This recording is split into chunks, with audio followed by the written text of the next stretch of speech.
안녕하세요. 기능의학 의사 김원장입니다. 자, 건강검진 후에 콜레스테롤 수치가 높네요. 약 드셔야겠어요. 라고 의사 선생님들한테 많이 들으실 거예요. 특히 이제 나이가 40대, 60대 폐경 이후의 여성분들한테 자주 이렇게 들을 수 있는 그 진료 멘트인데요. 근데 콜레스테롤 수치가 조금 높다고 고지혈증 약을 바로 먹는 게 정답일까요? 예, 정답이 아닙니다. 여러 가지 따져봐야 합니다. 왜냐하면 한 번 먹으면은 부작용으로 평생 고생하면서 살 수 있기 때문에 고지혈증 약 먹는 것은 이제 신중히 결정해야 됩니다. 그래서 콜레스테롤, 이 LDL 콜레스테롤보다 훨씬 나쁜 콜레스테롤이 따로 있거든요. 그것을 오늘 소개해 드리려고 합니다. 그것은 바로 다름 아닌 LPA, LP 뭐 리틀 A라고 하는데요. 리포프로테인 A라고 하는 것이 있습니다. 그래서 요게 아마 들어보신 분도 많이 있을 거예요. 제 영상에서 자주 설명을 드렸기 때문에요. 그래서 오늘은 요거를 좀 더 강조해서 설명해 보겠습니다. 그래서 그러면 이게 뭔지 이제 뭐 처음 보는 약자잖아요. 그래서 이게 뭔지 궁금하실 수 있는데 좀 어렵게 생각할 수도 있지만 새로운 그런 명사가 나타나니까 근데 전혀 어렵지 않습니다. 자, 우리 뭐 흔히 뭐 LDL은 나쁜 콜레스테롤이라고 하고 HDL은 좋은 콜레스테롤이다 그렇게 이야기를 하는데 진짜 확실히 나쁜 콜레스테롤은 바로 다름 아닌 LPA라고 할 수 있겠습니다. 우리가 이제 LDL 콜레스테롤이 이렇게 생겼거든요. 그래서 콜레스테롤에 이제 아포비가 붙어 있는데 이 리포프로테인 A, LPA 같은 경우에는 LDL에다가 요 아포 스몰 a 단백질이 붙어 있는 것입니다.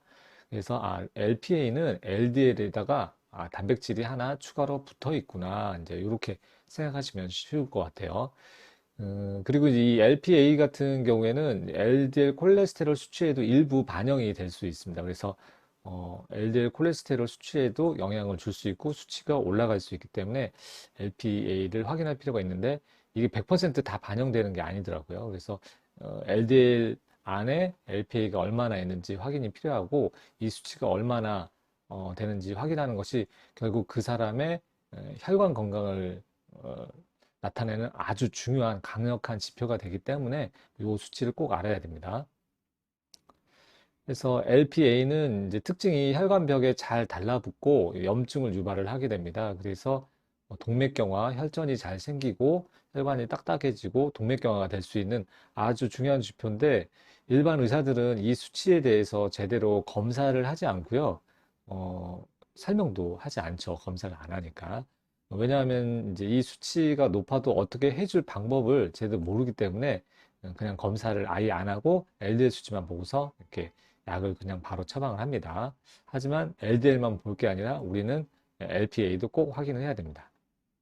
콜레스테롤 수치가 정상이어도 이 LPA가 높으면은 뇌졸중이나 심근경색 위험이 생겨서 우리가 이제 그런 합병증 관리를 좀 더 철저히 해야 되는 것입니다.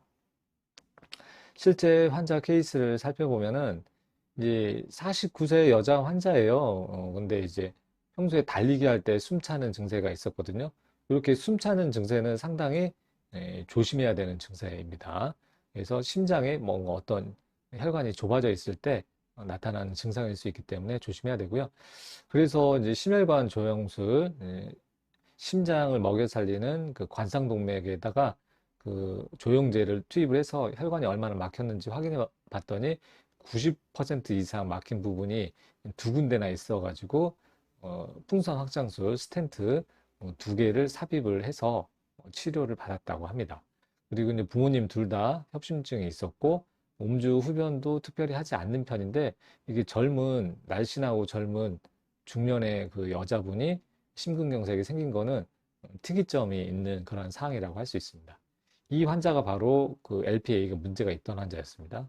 고지혈증 약을 먹은 상태에서 콜레스테롤 수치는 총 콜레스테롤은 168, HDL은 56, LDL은 91, 중성지방은 91, 뭐 이 정도 나와가지고 그냥 무난한 수준입니다. 예, 물론 주류약에서는 LDL을 뭐 55 이하로 낮추면 더 좋다고 얘기는 하는데 그래서 이 환자가 고지혈증 약을 열심히 먹었음에도 아포비도 좀 떨어졌을 것 같아요. 그래서 여기 LDL에 붙어 있는, 하지만 이 아포 A가 붙어 있는 리포프로테인 A는 191로 오히려 어떻죠?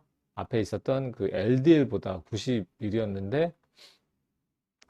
91이었는데 그것보다도 100이나 수치가 높았습니다. 그래서 이 환자는 단순히 스타틴 약을 먹어가지고 LDL 수치만 낮춘다고 해서 심혈관 질환이 예방되고 관리가 되는 것이 아닙니다. 가급적이면은 LPA를 낮춰야 합니다. 요것을 일반적으로 좀 빼먹고 그냥 LDL 수치만 보고 약을 처방하는 경우가 많습니다. 그래서 리포프로테인 A는 이제 고지혈증약 스타틴을 먹어도 전혀 수치가 떨어지지 않습니다. 네, 그래서 어, 뭐 스타틴이 이제 방법이 아닌 거죠. 고지혈증 약을 먹으면 오히려 리포프로테인 A가 증가할 수 있어요. 그럼 심혈관 질환 위험이 오히려 올라갈 수도 있는 거거든요. 그래서 사람에 따라서 어떤 약제 먹느냐에 따라서 콜레스테롤 중에서 이 LPA가 올라가는 사람이 있고 안 올라가는 사람이 있습니다. 이 LPA가 올라가도 건강이 도움이 되니까 먹어라 이렇게 이야기하는데 과연 그런지 조금 의심스러워요. 왜냐하면 고지혈증약 스타틴을 먹고 당뇨가 생겨도 도움이 되니까 먹어라. 오히려 당뇨가 생겨도 뭐 오래 사는데 조금은 도움은 되니까 먹으라고 하는데 진짜 당뇨가 생기는 고지혈증 약을 열심히 먹으면은 진짜 혈관 건강에 도움이 될까? 그런 의구심이 저는 듭니다. 그래서 고지혈증 약을 먹지 않고 당뇨가 안 생기고 그러면서 라이프 스타일을 주로 교정해서 콜레스테롤을 낮추면 될 일이지 이걸 꼭 스타틴을 먹어야 되는지는 의심스럽습니다. 마찬가지로 이 안 좋은 좀 강력한 동맥경화 인자인 LPA가 스타틴을 먹으면 오히려 올라가는데 과연 도움이 될까 이런 의구심이 들고 있습니다. 그리고 이제 식이, 운동, 약을 먹어도 동맥경화가 진행이 된다면은 그 환자분은 LPA 확인이 꼭 필요합니다. 그래서 콜레스테롤이 높으면 무조건 LPA가 나의 LPA 수치가 얼마가 되는지 반드시 확인해 보는 것이 좋겠습니다. 그러면 LPA는 왜 올라가느냐 따져볼 필요가 있는데요. LPA는 안타깝게도 유전적인 요인이 70에서 90% 정도 차지한다고 되어 있습니다. 그 외에는 이제 환경적인 요인으로 뭐 식이나 음식, 뭐 운동, 뭐 생활습관, 흡연 뭐 등등이 10에서 30% 정도 영향을 줄 수 있다. 그래도 뭐 10에서 30%를 밖에 차지 안 한다고 해서 그냥 포기할 수는 없거든요. 왜냐면 유전적인 거는 부모님한테 받은 것으로 주어진 거고 정해진 거니까 우리가 바꿀 수는 없잖아요. 그래서 최대한 환경적인 요소를 찾아가지고 해결해 줘야 됩니다. 생활 습관보다는 뭐 타고나는 게 대부분이고요. 수치가 잘 변하지 않는다. 왜냐하면 유전적인 요소가 강하기 때문이죠. 그래서 그 상승 요인은 이제 유전적인 요인이 뭐 90% 가까이 차지하고 그 외에 이제 호르몬 변화, 특히 폐경 이후에 에스트로겐이 감소하면은 이게 또 올라가는 경향이 있어요. 그래서 이 수치가 원래 높았던 분은 폐경 이후에 더 올라갈 수 있기 때문에 수치를 잘 확인을 해야 됩니다. 그리고 갑상선 기능이 떨어지거나 염증하고 산화 스트레스가 있는 경우, 그리고 신장 질환, 간 질환 일부에서는 이렇게 문제가 돼서 LPA가 올라갈 수 있습니다. 그래서 이제 이런 것들을 조절을 좀 해볼 수 있겠죠. 시기는 이제 거의 뭐 변하지 않는다고 되어 있는데 실제로 치료를 해보면은 좀 변하는 환자들도 있습니다. 그래서 시기를 그렇다고 막 먹고 대충 관리할 필요는 없습니다. 그래서 LPA가 이제 통계적으로 보면은 이제 4명 중에 1명이 높기도 하고 좀 널널하게 보면은 5명 중에 1명, 20%에서 25% 정도로 이게 높은 사람이 꽤 있더라고요. 그래서 제가 이제 환자분들 검사를 해보면은 거의 이 정도 수준으로 나오는 것 같아요. 그래서 생각보다 높은 사람이 많기 때문에 이 검사는 콜레스테롤이 높다면 한 번 정도는 꼭 검사를 해보는 게 좋겠습니다. LPA를 확인하는 방법은 이제 기본 콜레스테롤 검사에는 포함이 안 되어 있거든요. 그래서 별도로 꼭 추가를 해달라고 하시면 좋겠어요. 예.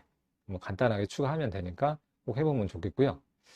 그래서 수치별 위험도를 평가를 해보면은 이 수치가 뭐 이렇게 10부터 100까지 있는데 보통은 30 이하를 이제 정상으로 보고요. 그 다음에 30이 넘어가면은 이제 중간 정도의 위험도를 보고요. 상대적 위험도가 50% 이상 되고 50이 넘어가면서부터는 아주 그 위험도가 높은 걸로 되어 있고 120% 상대 위험도 심혈관 질환 위험도가 상당히 많이 올라갑니다. 그래서 앞에 환자 케이스도 191로 상당히 높았잖아요. 그래서 100이 넘어가면은 매우 높음으로 되어 있어서 거의 뭐 3배 이상, 300% 이상 어, 심혈관 질환 위험도가 올라가기 때문에 이 유전적인 혈전이 있는지 그런 거를 의심해 볼 수 있습니다. 그래서 요 위험도가 이렇게 차이가 나는 것을 알 수 있고 콜레스테롤이 높다고 한다면은 이 LPA 수치가 어느 정도 돼서 나는 어느 정도의 위험도를 갖고 있는지 꼭 체크를 해보는 것이 좋겠습니다. 이제 LPA가 높으면은 그러면 우리가 어떻게 해야 되나 이제 이 방법이 좀 중요하고 궁금하실 거예요. 그래서 어떻게 보면은 이제 운이 없는 거죠. 이거는 태어날 때부터 정해져 있는 거기 때문에 유전적인 요소 4명 중에 1명에 걸린 거니까 이건 운이 없다고 할 수 있는데 음, 그렇다고 이제 운이 나쁘지만 훨씬 더 그래서 혈관 건강 관리에 집중해서 관리를 할 필요가 있다. 이렇게 판단하셔야 돼요. 나는 고위험군에 해당이 되니까 철저하게 혈관 관리 그 지표들을 전체적으로 잘 관리를 해야 됩니다. 뭐부터 해야 할까 이제 요게 이제 중요한데요. 우리가 심혈관 질환과 관련되어 있는 가장 영향력이 큰 지표들이 예전에도 한번 말씀드렸는데 당뇨입니다. 당뇨.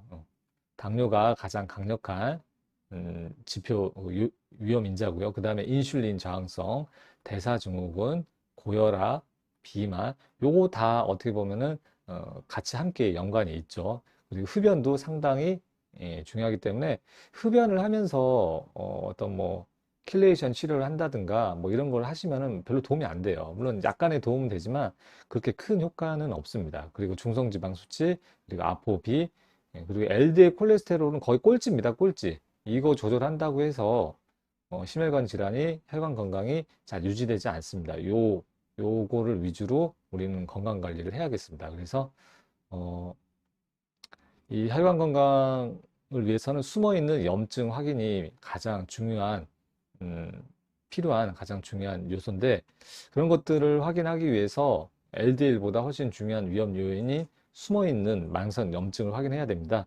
그래서 우리가 관리하는 지표는 이제 콜레스테롤하고 HDL 비율, 그다음에 중성지방하고 HDL 비율, 그리고 당화혈색소, 당화혈색소도 중요한데 요것도 이제 5.6 이하로 유지를 해야겠지만 요것만 5.6이나 뭐 5.7밖에 안 되는데 대사증후군이 인슐린이 잘 나와서 당화혈색소는 멀쩡한데 혈관이 망가지는 경우도 있어요. 그래서 공복 혈당도 잘 확인해야 되지만 우리는 인슐린 수치와 저항성도 꼭 확인을 해야 됩니다. 그래서 당화혈색소 괜찮은데 이렇게 방심하시면 안 돼요. 인슐린 수치를 꼭 확인하고 저항성도 같이 함께 확인을 꼭 해줘야 됩니다. 그리고 몸속에 내장 지방이 많지는 않은지 근육이 부족하지는 않은지 이것도 상당히 중요합니다. 그리고 중성 지방 수치는 이제 100 이하로 유지를 하는지 아포비 단백질 그 LDL의 표면에 있는 그 단백질 있잖아요. 그것이 100 이하가 되는지 또는 LDL하고 아포비 비율이 1.2보다 큰지 1.2보다 작으면은 그러면은 사이즈가 작을 수 있고 염증 반응이 높을 수 있습니다. 그리고 LDL 사이즈, 스몰 덴스 LDL이 있는지 단순하게 LDL 수치만 보는 게 아니라 LDL 실제 사이즈가 작은 것들이 많이 포함되어 있는지 작은 것들이 있다면은 그거는 염증이 활발하게 일어나고 있는 그 지표가 되겠습니다. 오늘의 주제인 그 LPA도 꼭 확인해야 되고요. 기능의학적으로는 이제 호모시스테인 수치도 확인을 하는 게 아주 중요하고요. 혈관 중간 대사물인데 혈관 독성 아미노산으로 되어 있죠. 이 원인이 이제 뭐 중금속이나 유전적인 요소, 비타민 B군이 부족하면 생길 수 있고 10 근처까지 떨어뜨리는 게 목표입니다. 그리고 통풍, 요산 수치가 5.5 이하로 잘 낮게 유지되는지 그리고 저 같은 경우는 이제 철분하고 산화 스트레스, 철분을 주로 살펴봐서 산화 스트레스가 많은지 이런 경우도 만성 염증 지표가 될 수 있고 여기서는 빠져 있지만 HSCRP 직접적인 그 염증 수치 지표도 있습니다. 그리고 이제 장 속 그 유해균, 곰팡이 같은 유해균이 있어서 장 속에서 만성 염증이 있는지, 그리고 중금속, 수은이나 납, 카드뮴, 알루미늄, 비소 같은 중금속이 있는지 최근에 이제 제가 검사해 보니까 과불 화합물 요거 높은 분들이 생각보다 많습니다. 특히 이 수치는 높게 되면은 그 여자들한테 특히 안 좋은데 그 내분비 교란 물질이 돼서 콜레스테롤도 올리고 그리고 그 호르몬 관련 암, 뭐 유방암이라든가 기타 신장암이라든가 기타 암의 그런 원인이 될 수도 있기 때문에 예, 과불 화합물을 꼭 체크해 보는 것이 좋을 수 있고요.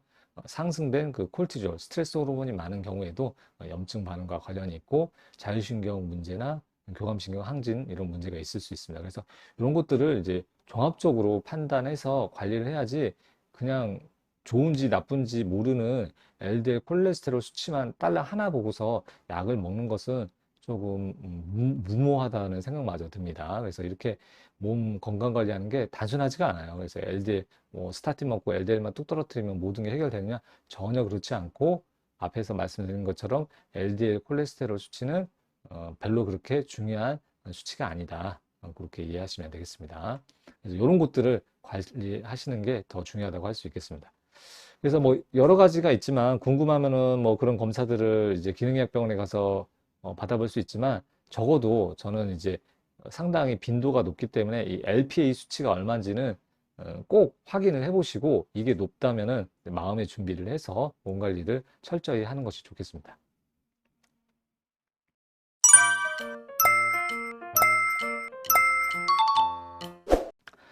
그리고 이제 대부분의 그 앞에서 언급했던 그런 뭐 당뇨나 인슐린 저항성 등등의 그런 위험 요인은 이 두 가지 영상으로 해결할 수 있습니다. 그래서 요거는 시기를 설명을 드렸고요. 요거는 운동, 추천하는 운동에 대해서 설명을 드렸기 때문에 혹시라도 안 보신 분은 요거를 하고 오시면 좋겠고요. 저희 병원에 오시는 분들 중에서는 요 두 개 영상 보고서 열심히 한 달, 두 달 노력하고 와가지고 피 검사를 했더니 고지혈증이 그냥 완치된 상태로 오시는 분들도 있어요. 그래서 똑똑하신 분들은 실천력이 있는 분들은 요 두 가지 열심히 하셔가지고 수치를 콜레스테롤 약 하나도 안 먹고 콜레스테롤에서 고지혈증에서 해방이 되시는 분들도 있습니다. 그래서 안 보신 분은 꼭 보셨으면 좋겠고요. 그 다음에 LPA, 리포프로테인 A가 높으면은 주기적으로 혈관 건강 상태를 점검해 보는 게 좋습니다. 그래서 짧게는 좋지 않은 경우에는 짧게는 6개월마다, 그렇지 않은 경우에는 뭐 좀 상태가 양호하신 분이라면은 1년에 한 번 정도는 검사를 해보는 게 좋겠고요. 그 혈관 건강을 살펴보는 대표적인 걸로는 이제 경동맥 초음파가 있고요. 그 다음에 혈관 경화도를 보는 맥파 전달 속도 측정 검사가 있습니다. 그래서 이것도 기회가 되시면은 검사를 해보는 게 좋겠습니다. 그래서 경동맥 초음파를 보면은 이제 뇌로 가는 혈관하고 가깝잖아요. 그래서 이렇게 막혀 있는 것을 확인할 수 있습니다. 전체가 뭐 요 정도 되겠네요. 그래서 요 정도 이렇게 있는데 이렇게 막혀 있죠. 이분은 거의 한 60% 가까이 막혀 있는 환자입니다. 그래서 이런 게 잘 생기는 분은 특히나 더 관리를 잘 해야 됩니다. 그래서 뭐 요게 있는지 꼭 확인해 보는 게 좋겠고요. 그 다음에 혈관 경화도 검사 보시면 이 환자 같은 경우는 대략 한 56세 정도 되는 나이인데 실제 혈관 경화도를 봤더니 83세로 상당히 높은 그런 케이스입니다. 그래서 이런 경우에는 킬레이션 치료를 하면은 원래 혈관대로 이렇게 정상화 시킬 수 있는 방법이 있으니까 요것도 한번 검사를 해서 혈관 건강 관리를 하시면 좋겠습니다. 그리고 이제 동맥경화가 많이 심한 경우, 아까 같이 혈관 경화도가 심하거나 뭐 중금속 같은 게 많이 있거나 그런 경우에는 항산화 킬레이션 치료를 해서 혈관 기능 개선을 하시면은 또 도움이 될 수 있기 때문에 이런 것도 한번 검토해 볼 수 있겠습니다.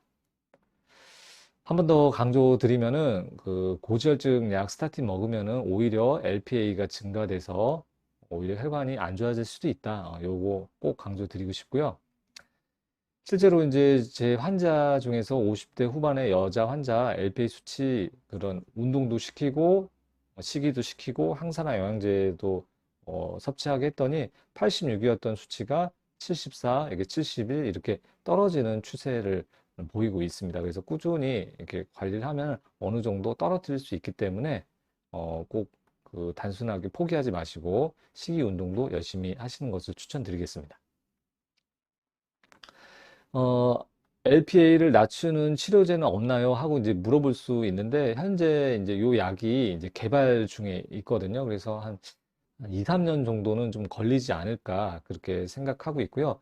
그 고지혈증 주사 치료제 중에서 이 수치를 이제 간접적으로 치료가 돼서 막 20에서 한 30% 가까이 떨어뜨려주는 치료제가 있어요. 그래서 고지혈증 약 부작용 때문에 고지혈증 약을 못 먹는 분들, 간혹 유전적인 요소가 강해서 식이 운동을 해도 콜레스테롤이 잘 안 떨어지는 경우에 뭐 1년에 한두 번 맞는 주사가 있거든요. 그걸 처방하기도 하는데 그 주사가 운이 좋게도 이 LPA를 떨어뜨려주는 효과가 20, 30% 정도 떨어뜨리는 효과가 있기 때문에 이 치료제를 대신해서 사용해 볼 수 있고요. 직접적으로 이 LPA를 뭐90% 이상 낮춰주는 그러한 그 치료제는 현재 개발 중에 있다.